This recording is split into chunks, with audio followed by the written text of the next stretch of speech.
Anybody a Chicago Cubs fan, by the way, long-suffering Chicago Cubs fan? If you are, they're a lot better team. They just made some big splashes in the free agent and trade markets, and they're talking about possibly starting their own channel, Michael, maybe in 2020.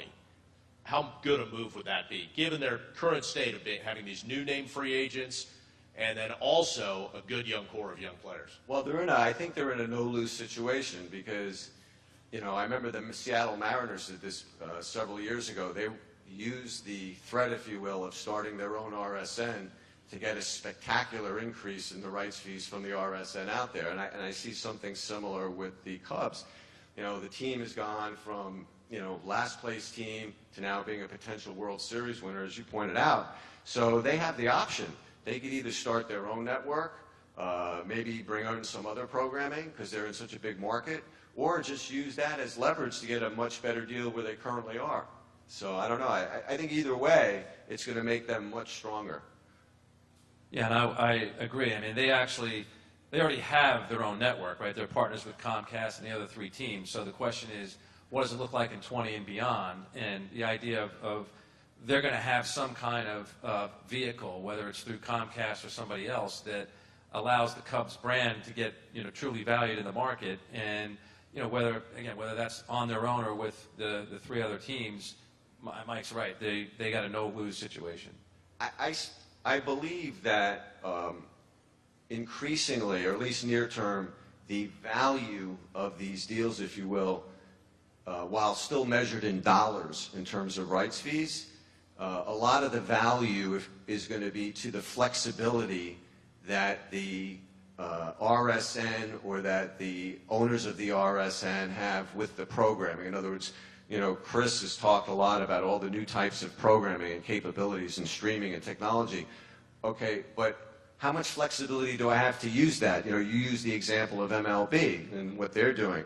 Well, I may accept less dollars today for the right to be able to say, well, I want that right, that ability to go sell it to that type of device in the future. So it may not be monetized today, it may be monetized in the future. Yeah, and I think that's what we were saying earlier, that the market is in a transition period that feels to me is going to continue on for a number of years. I mean, I hear George from the WWE, he talks about this whole, you have to walk down the long, dark hallway, right? They started with this network 2 years ago, the WWE network, and everybody's sort of uncertain where it's going to go and how long is it going to take to come out the other end of the long, dark hallway. It took them, quite frankly, faster than I would expect, a couple of years. I think the same thing is going to be true for other properties in different shapes and sizes. But the one thing that I think is important for this audience is, when you think about all these new forms of distribution and where consumption is going, and I said earlier, there really hasn't been a business model, commercial model on the digital piece of the business that has really gotten momentum.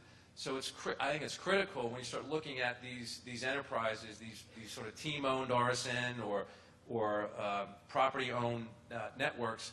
You have to come up with a cost model, right, that is sensible given where you are on the commercial development. So the idea of producing, there's 8,760 hours a year in a linear network.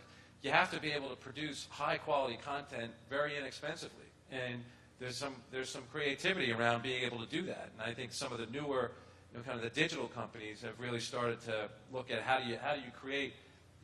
Like I look at the college network, like the Pac-12 is a good example, right? They've got 40 or 35 or 40 live football games, 150 basketball games, and they got 800 Olympic events. You can't produce those Olympic events for 50 grand a pop. It won't. The commercial model won't stand up. So you have to figure out how do we get some of these things and produce them in a way that it still looks good, but it's inexpensive and it's inefficient to distribute.